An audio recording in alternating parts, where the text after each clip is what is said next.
Hey guys, what's going on? It's me, Jay. Wanted to talk a little bit more about the news I was talking about yesterday. More news has come out about the UFC WWE merger and how and what exactly it means for the future of both companies and how Endeavor head Ari Emanuel is going to set this one up. Sorry, I tried to do this video on the other streaming platform, Twitch. I'm going to be trying to switch over there in the next few coming days, but it just didn't work out for me. So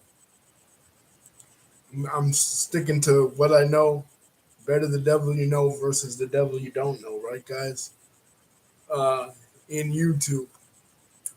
Uh, so speaking of the devil you know versus the devil you don't know, now we're in uncharted waters.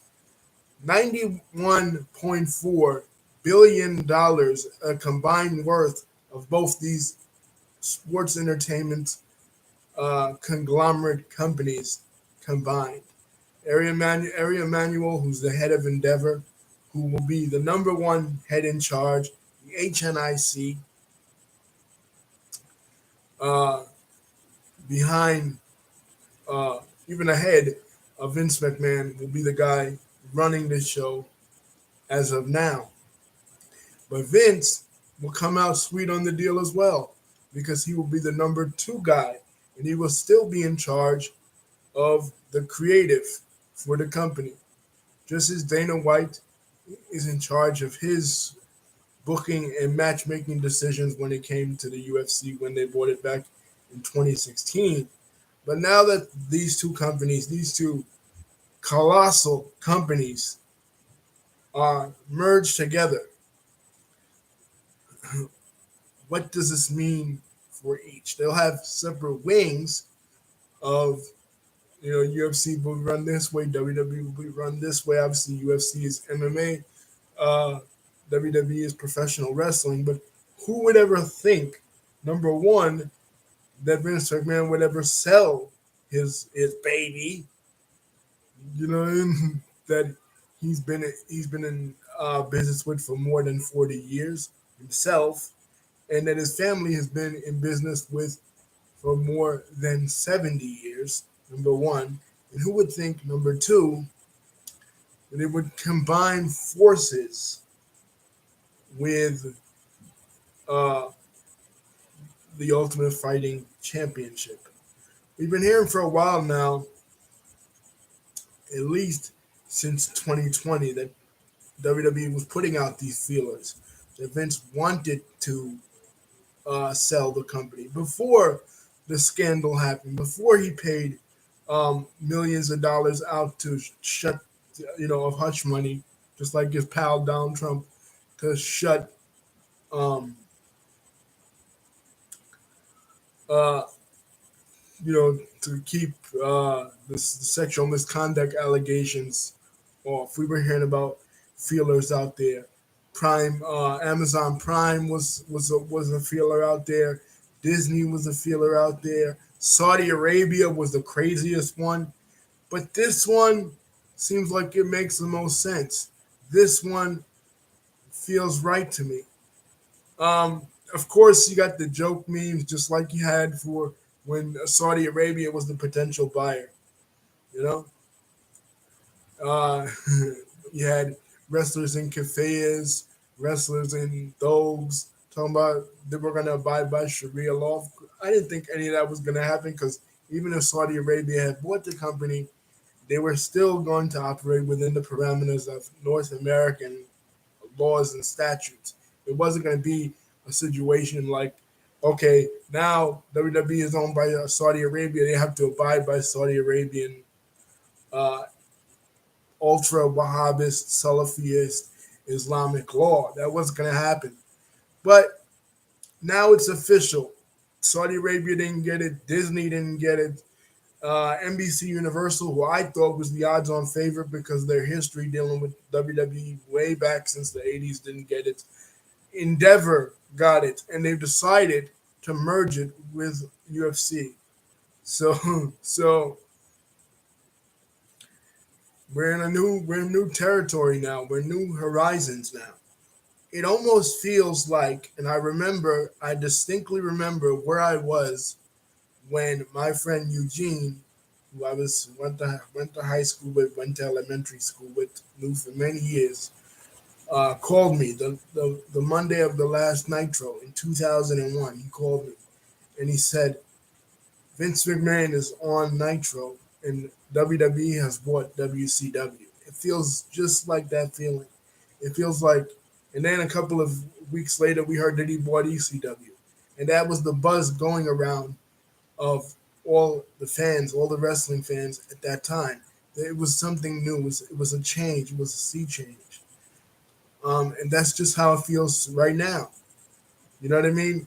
It's huge. It's way bigger than when Tony Khan was the last year bought ROH. ROH was never a huge company. ROH was never that massively popular. It was never that big. AEW is a startup company in and of itself. And since Tony Khan has bought it, to be honest with you, the ROH division has been horribly mismanaged. This is something completely different. This is more on the level with when he Vince McMahon purchased WCW and ECW, where it's like, okay, where does the company that's been bought out go from here? You know, but even bigger because this coincides with the mainstream media. This is not just uh this is not just wrestling. You know what I mean? Like those other properties and companies, that was just wrestling. You know what I mean? That was just uh amongst the fans. That was huge because of the Monday Night Wars. That was huge because of what, especially with WCW, what the war had meant since the 80s, since Black Saturday when Vince purchased Georgia Championship Wrestling originally in 1984, and it had to sell it to Jim Crockett again, sell it to Jim Crockett back and made the $1 million and use it to finance the first WrestleMania. That's why that was big just among the wrestling fans because we knew the history, we knew what those two companies, like Ric Flair said on that last Nitro, um, uh, they went neck and neck with each other for years, and plus WCW in many ways was the last remnant of the National Wrestling Alliance, which in many ways goes back to the 20s, which was the first wrestling promotion ever started in 1921, originally the National Wrestling Association. And then in 1948, it became the National Wrestling Alliance. There's kind of a history with that. So that was big to the wrestling fan. But this is big to the business community. Supposedly, the stock has dropped tremendously because, when new things happen, when new occurrences happen, uh, stock market gets skittish. Stock marketers and investors, they like steady. They don't like new. They don't like different. They don't like change. They like the same things over and over. So everything is skittish when it comes to this. But I like it. I'm looking forward to it. I'm looking forward to what this the kind of exposure this merger and this kind of visibility does for the company. And one thing I'm not looking forward to, and I hope it doesn't happen, is that they start charging more for pay-per-views. Keep the pay-per-view model the same thing they keep now, $4. Monthly. I'm in once a year, so I don't really care. You know what I mean? And even if I didn't get a chance to watch WrestleMania that year, I'd just watch clips of it on YouTube or whatever. You know what I mean? So, but a lot of fans are saying, hell no, we're gonna have to go back to buying your pay-per-views the same way we used to, back in the 90s and the 2000s, especially like I said, when they went into HD in 2008, they started going up to like $50, $60. you know, what I mean? Way exorbitant prices. Vince doesn't need our kind of money like that. So, you know, but if that doesn't happen, if it remains on Peacock, why not? You know what I mean? We've been through these kind of changes before. We went through the Monday Night Wars. We went through um, Vince buying WCW. We went through. Some people went through Black Saturday. Some people went through the 1972 battle for Atlanta between uh, Aaron Gunkel and uh, the Fullers. You know what I mean? When they had two promotions in two territories back in Atlanta. Some people, um, remember in 1988 when Ted Turner bought WCW. Some people remember the other business merger that led to the ultimate decline of WCW, which a business merger between AOL, Time Warner, and Turner actually forced Turner out. That's what actually really led to the sale of WCW was that once AOL became a partner in Time Warner and Turner, they didn't want to deal with professional wrestling anymore. They didn't care about what Turner was talking about. He wanted to keep wrestling on his station because it had been with him since the 70s. They didn't give a fuck about that. But this is different because this is they know what they're buying into. They know that wrestling is wrestling and WWE is wrestling. WWE is synonymous with wrestling. I don't think we've ever seen this. You know what I mean? We've never seen a merger like this. People are going to say, well, people are going to compare it to like the Star Wars buyout in 2012 or the buyout of Fox Entertainment in 2019, which Comcast and Disney had a bidding war between who's going to buy the film and cartoon side of Fox, and ultimately The Simpsons and Family Guy and all that went inevitably to the Disney side. They sold everything except the sports and the politics, the news categories. So, people remember when Viacom bought out MTV, they bought out BT, they bought out all our stations. People remember, even in the music world, when NBC Universal bought out Motown, and Motown was that legacy of black R&B music for years since the '60s. You know what I mean? So a lot of times these corporate mergers get people skittish because sometimes the corporate entities don't want to take on um, the previous properties. But we got to see if this is another case like when Time Warner, again, Time Warner and Turner first merged, like in, I think it was 98, 99, and then later AOL came in, then that's a bad merger. If this is something good, a new sea change, a new coat of paint, it could be, you know, it could be. Like I said, when Turner bought out Jim Crockett Promotions, at first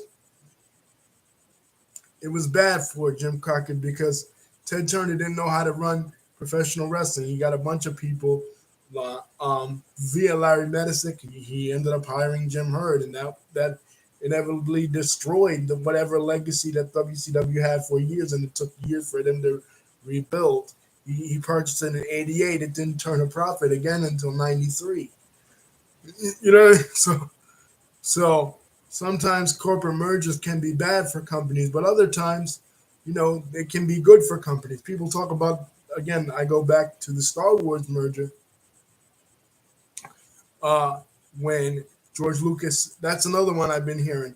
Oh, Vince didn't learn from George Lucas. George Lucas sold the rights to Star Wars to Disney, and look how they fucked up his franchise. No, they didn't fuck up his franchise. We're seeing Star Wars movies right now, the sequel trilogy, and The Mandalorian, and Andor, and the new movie that's coming out, Acolyte. Why are we seeing all these Star Wars properties, Baby Yoda, and all that? Yeah, they're milking it for money, but Disney revitalized the franchise. Don't forget, the franchise, because of what George Lucas had done and how George Lucas himself had put it into a toilet. You might like the prequels artistically, but let's face it, and they were good. They did good commercially for the time. But let's face it, by 2012, when they bought it, the franchise was all but dead. You know what I mean? It was in the toilet. You know what I mean? So when Bob Iger reached out and he bought the freaking franchise, he revitalized it. Same with Stan Lee. Stan Lee, when he bought Marvel, Stan Lee, when he sold Marvel uh, to Disney, look what they did with it. I mean, really, the MCU, he revolutionized movies. Now movies have been completely taken over by the MCU thanks to what they've done. So this could be good, man. This could revitalize WWE. This could be it could be good and it could be bad. I've given you examples. I've given you several examples in the business world, both in wrestling and outside of wrestling, where franchises and properties and intellectual properties have been revitalized, and several examples where they haven't. I mean, I could speak for myself in radio. When Clear Channel Communications bought all those radio stations like BLS, Kiss FM, and Hot 97, and they overhauled the entire sector of radio, it was no longer good because it was technically it was a monopoly. Yeah, if you didn't get work from one area, you were completely monopolized in the area of radio, and you were completely shut out and blacklisted, and that was bad for workers. And that's true. That can be true. You know what I mean? But for things in the creative realm, it can be good for properties and entities within the creative realm. You know what I mean? It can be helpful. It can be useful in those instances. You understand what I'm saying, guys? So just give it a chance. Don't count it out just yet. It could work. And to me, it's exciting. To me, it's something new. To me, it's, like I said, reminiscent of when uh, Vince bought WCW, or when George Lucas sold Star Wars to Disney, and the franchise got revitalized. The main reason we're still talking about Star Wars today, don't forget, guys, and a lot of you guys may hate me for this, is because Disney bought it. A bigger conglomerate bought an already successful brand and intellectual property. It happens, but never before have two big brands within the same realm of entertainment ever merged. This is not this is a little bit different than Star Wars and Disney, because uh or Disney and Lucasfilm, because yeah, they were huge brands on their own and stuff, but Disney was way up here and Lucasfilm was way down there. You know what I mean?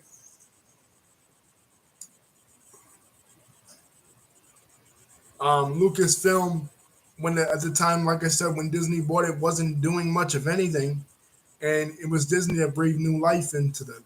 I don't think uh, WWE can breathe new life into UFC. I don't think UFC can breathe new life into WWE. They're pretty much equals. They're pretty much equals in their realm of entertainment. It's not like, and like I said, if you're using that as your precedent, well, shit. uh, Disney breathed new life into Lucasfilm. You may not like what they produced. You didn't like probably the sequel trilogies. You didn't like, but you're gonna sit there and tell me you didn't like the first two seasons of The Mandalorian. You didn't like Andor. You didn't like Rogue One. You liked it all. You liked it all, and I know you did, because I'm in the Star Wars fan community. So I know that sometimes mergers can be good for companies and properties, guys. I know it can be bad. We examples, but it can be good. You know what I mean? It can be a breath of fresh air, a breath of new ideas. Not necessarily that Ari Emanuel's going to pull a Bob Iger and force Vince McMahon out of his own company. Look, by the time that Lucas, if you're going to use the Lucas example, by the time that George Lucas sold Star Wars to Disney, he was done with that shit. You know, I mean, yes, it was his baby. Yes, it was his blood, sweat, and tears. And he kind of had a rough draft where he wanted to take the sequels, because he dipped his toe in the water in 2008 with the Clone Wars, and then the release of the Phantom Menace in 2012.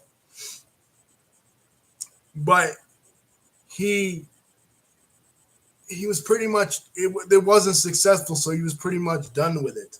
And to say that Kathleen Kennedy and the people at Disney, Bob Iger and stuff, forced him out, they didn't really. He wanted kind of out.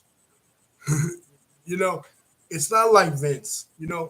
Vince, it's a different situation because he looks like he's selling the company just to avoid this scandal. You know what I mean? He's coming into this merger just to avoid this scandal. It's kind of different. And if you compare it to the WCW example of him buying WC, that's kind of different. That's different too, man.